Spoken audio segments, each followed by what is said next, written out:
Hi friends, ఈ భూమి మీద బొగ్గు ఎలా ఏర్పడ్డది? అసలు ఈ బొగ్గు బాయిలు ఎలా వచ్చినాయి? గంత లోపల బొగ్గు ఎట్లా వచ్చింది? అది దాని గురించి ఇలా బొగ్గు బాయిలు ఉన్న జాగాల పెద్ద లోయ లెక్క ఉండే పూర్వం. ఆ లోయలో పెద్ద చెట్లు పెరిగి పెద్ద పెద్ద వృక్షాలు,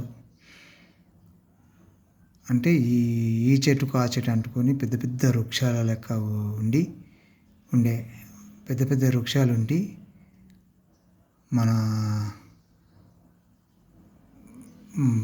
పెద్ద పెద్ద ఎంత మన లారీలా బట్టి అంత మొదలు ఉన్నంత చెట్లు, పెద్ద పెద్ద వృక్షాలు ఉండి, అప్పుడు ఈ భూమికి మనుషులు లేరు. అప్పుడు ఈ భూమి మీద డైనోసార్లు ఉండే. అప్పుడు ఈ భూమికి తోక చుక్కలు గుద్దుకున్నాయి. ఇవి మన అస్టరాయిలు పడ్డాయి భూమి మీద. అస్టరాయిలు పడితే ఈ అస్టరాయిలు పడ్డ కాడ గొయ్యాయి, ఈ మట్టి లేచిపోయి ఆ చెట్ల మీద పడ్డది. ఆ చెట్ల మీద పడితే చెట్లన్నీ కిందికి పోయి మట్టి అంతా కప్పింది. అట్లా మట్టి కట్టినదాయి ఆ ఉడుకు అయి మండి అక్కడిదక్కడనే ఉండి ఆ బొగ్గులాగా ఏర్పడ్డాయి. బొగ్గు బాయిలు అయ్యాల కోల్ బెల్ట్ అంటుంది ఇలా బొగ్గు బాయిలు అంటే. ఈ ఉడుకు మట్టి కనుక రౌతు లెక్క అయిపోయి గట్టిగా ఉండి కిందంతా బొగ్గు ఉన్నది. అది కాలే బూడిది కాలే, మంట మండలే కనుక బూడిది కాలే. ఆ ఉడుకు అట్లనే ఉన్నది. అది ఇవాళ బొగ్గు. ఈ దేశంలో ఉన్న భూమి మీద ఉన్న బొగ్గు అంతా అప్పుడు అస్టరాయిలు గుద్దుకుంటేనే ఆ చెట్లే బొగ్గు అయినాయి.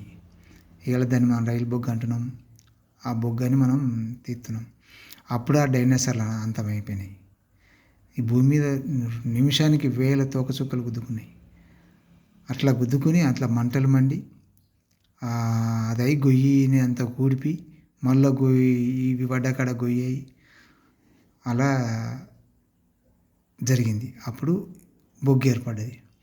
ఇప్పుడు మనం దాన్ని తవ్వి బొగ్గు తీసుకొని మనకు విద్యుత్కి ఉపయోగించుకుంటున్నాం, రైళ్ళకు ఉపయోగించుకున్నాం, దీనికి ఉపయోగించుకుంటున్నాం.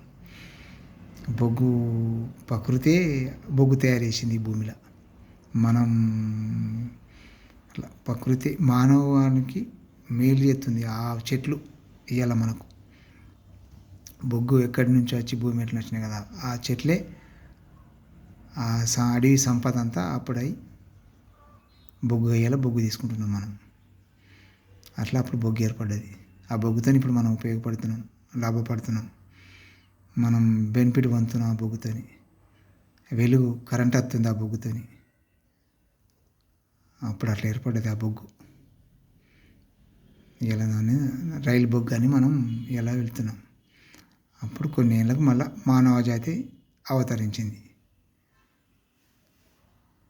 హాయ్ ఫ్రెండ్స్, ఇది బొగ్గు గురించి.